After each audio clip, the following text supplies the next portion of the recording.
Go ahead, fire away. Chris, when you look back at the game film and you think about your running game, now that you had some time to look at it, what for you kind of stood out more? Was it guys finding holes, clearing holes, the lanes they were seeing, the amount of chunk plays? What would you say it was? Yeah, all that stuff. You know, I think when you run the ball that much, you're going to see it all. And, you know, O-line did a good job keeping guys covered, like we said after the game, and backs were running hard and, you know, breaking some tackles. And it was good to see those guys go. As far as with that kind of plan of attack, I mean, I know with UCLA, stopping the run's kind of been a struggle, but for you, is that something you think you're going to see more and more of, is just kind of using the ball and running it as opposed to maybe being a bit more balanced, or is that still too big picture for now? Or? Yeah, it is. You know, we just kind of game plan every week and kind of go from there and see what we think we can do. Hey Chris, what were the front three? I know they're successful. What is it they were doing in terms of your D-line getting penetration? Was there anything particular they were doing? Stunts, or doing just a physical battle? Yeah, I think they're just pretty physical guys. You know, wasn't really anything special. I mean, they're pretty good players there, and they play physical. And you know, each game they usually make plays. And with a guy like that, how tough is it? Well, how well did they play in terms of kind of keeping him in the pocket and not having to move? Well, he's going to be in the pocket anyways. I mean, he's a pocket passer. But, you know, they put pressure on him, so that was good, because if you don't put pressure on him, he's going to stand in there and hold the ball as long as he needs to. I mean, like I said before, I think he does such a nice job of getting it out on time, and he will hold it as long as he needs to, and it's a nice combination. And so, you know, I think the key to a quarterback like that is getting pressure on him, you know, as soon as you can, so he can't hold it and get rid of it when he wants to. You're pretty familiar with Jim Leavitt, kind of his history, what he's been able to do, you know, First State Colorado and all that, but what have you seen out of that Oregon defense?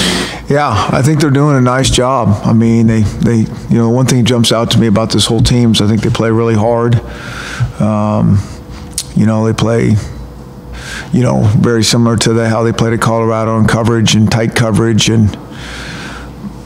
but I think those are the two things that really jump out, is they play hard, and you know, the coverage is tighter than it was. What's your kind of just takeaway of where your passing game is at right now overall?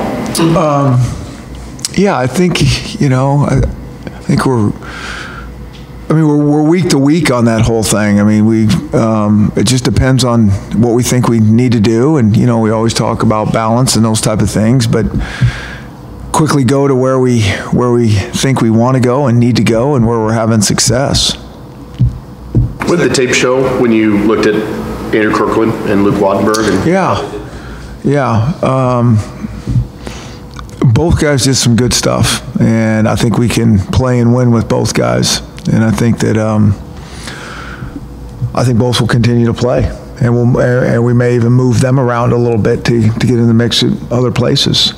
And I think that's a good thing to have, that we got guys that we think can compete at this level to win. And so to not just lock in and have those two guys, I mean, we may do some other things with them as well. So you like that idea of having those guys kind of rotate in and out and see what they can do, or are you still looking for a starter? I think we're still trying to get our best guys out there, and I think both those guys can compete to win.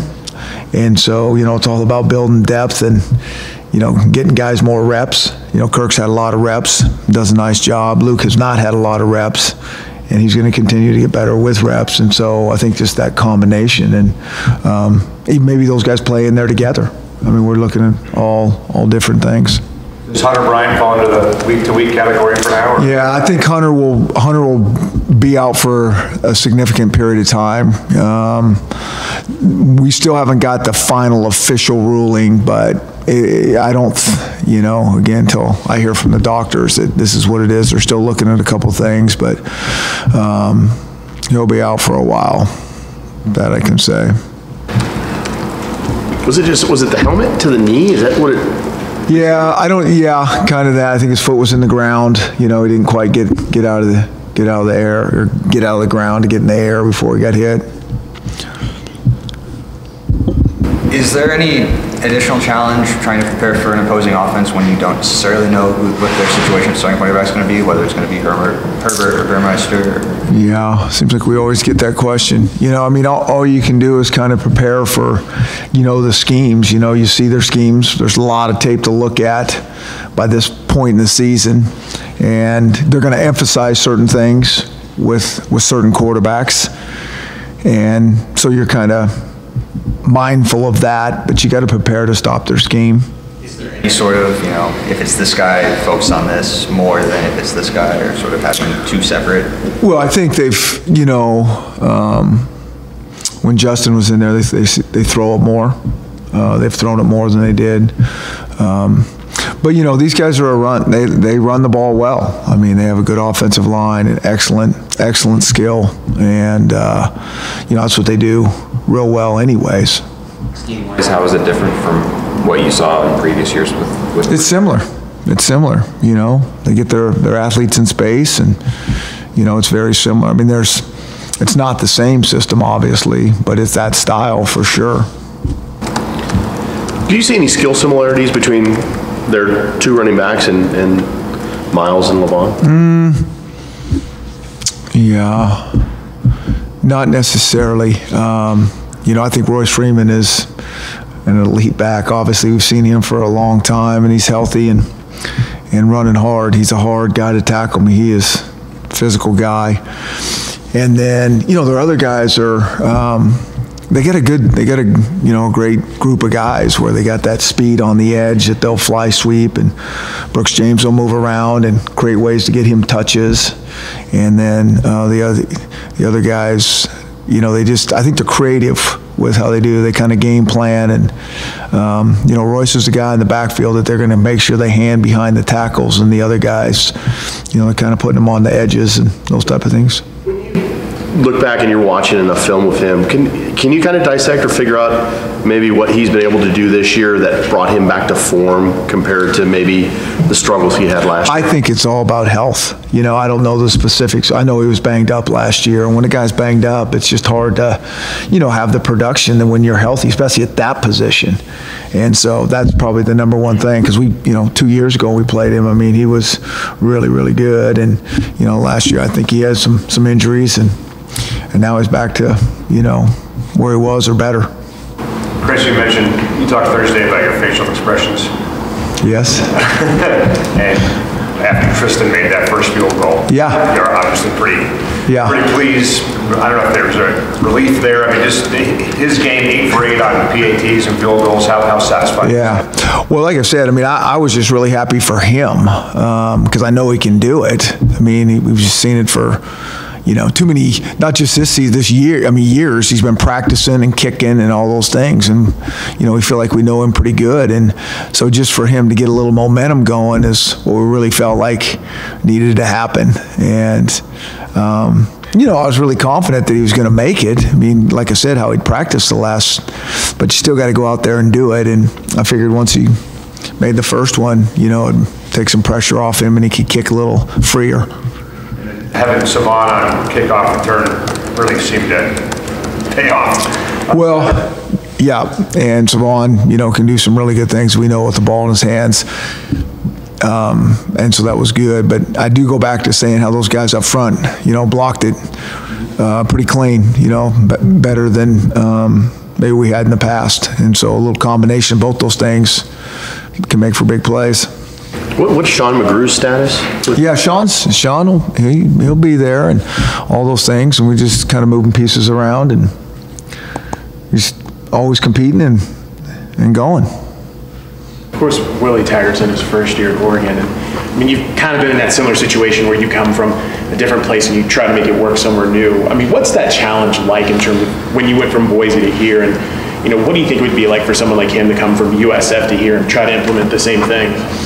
I think every situation's much, much different, you know, depending on what's going on with the place. But I think he's done a really, really good job. I mean, obviously. I mean, you just watch these guys play, and I think that obviously the talent they have and the energy that they're playing with, you know, it definitely is, it's a new dynamic down there for sure. When you speak about that dynamic, I mean, is there really that much of a galaxy of difference between going from a group of 5 to a power 5, or is it really just football is football, recruiting is recruiting, or how would you assess that? In terms of what? Like in terms of just, I've heard people say, hey, when you're at a power 5, things can be a little bit easier in terms of recruiting as opposed to a group of 5. Is it just recruiting, or does it really matter, or how would you? Yeah, I mean, I think every situation's got its unique challenges. I mean, you're just always trading one set of problems for another set of problems is the way I look at it. I mean, a lot of times the problems are the same, but sometimes there are different problems, like something gets a little bit better, but there's always a set of problems you're just trying to solve. Last year ahead of the Oregon game, you guys were already playing well, but the dominance, especially over the longtime rival, was something special. What happened in that game as far as breakthrough? Yeah, I don't know. I mean, it was just, I think we talked about this, it was one of those games where it just all clicked, and, we just, you always have those games now and again where everything just kind of goes right. I think that's what was one of those games last year. From a game management standpoint, Pete, how did Jake do on Saturday? Well, I think he was okay. What was it, 11 passes, 12. I mean, same thing. I mean, we'd be saying the same thing about the run game. It's like, well, we got to give ourselves a chance to get into a rhythm and do some things. So, I think there's probably maybe the 2 he didn't complete, he probably would like to have back. And so, but, it's kind of hard to assess. I mean, that was just a different game plan. We haven't seen a whole lot like that in a long time. I mean, I think the first time, like I've seen a game like that, is the first time I ever called plays. I was a wide receiver coach, and the first time I called plays, we ran the ball like 60 times. And everyone's like, what? The wide receiver coach? You know how to throw the ball? And so it's been a long time since then, but sometimes those games are, good to have that. Like I said, we'll just do whatever we think we need to do, and if that means throw it all the time, we certainly think we have the guys to do that. But that was a game to run it. You feel like the downfield passing game is where it has to be at this point? I think we're always trying to figure out how to create explosive plays. I mean, if you're going off the last 2 games, no, we didn't try it this game at all. And obviously, you're living in the past, so you need to get in the future. Okay, there's my zing at you today. And let's move forward here. We played a good game, we beat a good team, and you just want to keep drumming up the negative. I mean, can we not just move forward there? But I expect it. It's okay. I'm ready. How big was it to get DJ Beavers back in the linebacking? Good. Really good to have him out there. I think he's a heck of a player, and he hadn't played for a long time, tackle for a long time. He's been practicing for a little bit, but it's a different when you go live. But we got him out there, and he created the turnover. He knocked the ball out. So he's a nice guy to have back in the mix, for sure. Against a team like Oregon that's going to want to run the ball a lot, is that big just to have depth, more depth, and especially in the front 7? At this time in the season, anywhere you can say you have depth, that's always a good thing, and especially those linebacker guys who are going to play on a lot of special teams. I think that's really important. Azim's first time with significant action at that outside line. Yeah. You're spotted. Did you see some things from him that you liked? Yeah, no question. I mean, I think Azim is a unique guy that we know he can play inside, and we got some guys there, and so you're trying to create some things off the edge and put speed on the field and all that, and it was kind of the first time we had an opportunity to kind of get him there, and so hopefully we keep building on that. It was good to see. See, if I ask you about the run game, though.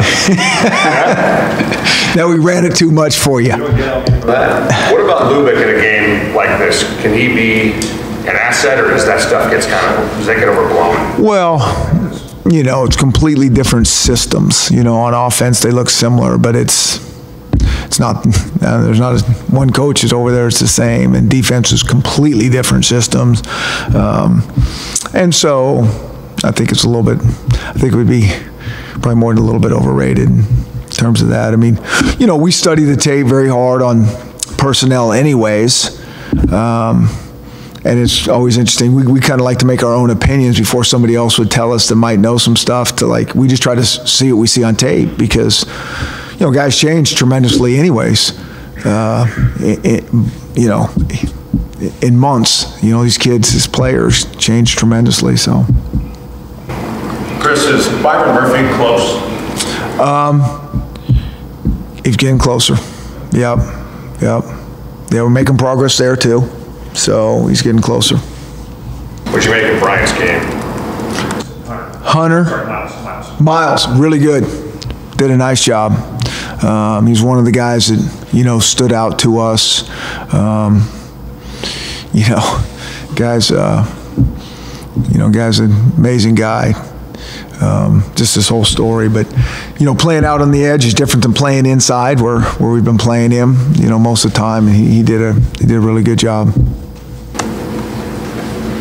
What does he offer at that one kind of on the island? And yet he's not the biggest guy in the world. And, you know, but yet, Coach Lake, his Twitter, you know, about his toughness and everything else. He's got all the things you want in a football player. You know, he just really does. He's smart. He's crafty. You know, studies the game, competes at a really high level, and I mean, those are the kind of guys you just love to go to play games with. You know, if they were all like that type of mindset, it'd be something special. And you know, we just really like how he plays the game. And how about his reaction when he got the scholarship? Have you seen any change in how he prepares and all that? No. Yeah, his reaction when he got a scholarship was kind of what we expected. Like, didn't know if he really cared or not. You know, I know he did, but that's just Miles. You know, he's just kind of that even keel competitor, and you know, doesn't get too rattled one way or another, and just goes about his business. But no, I haven't seen anything different out of him. You know, one way or another. Another nice start. Feel any desire to apologize to the fans? Good try.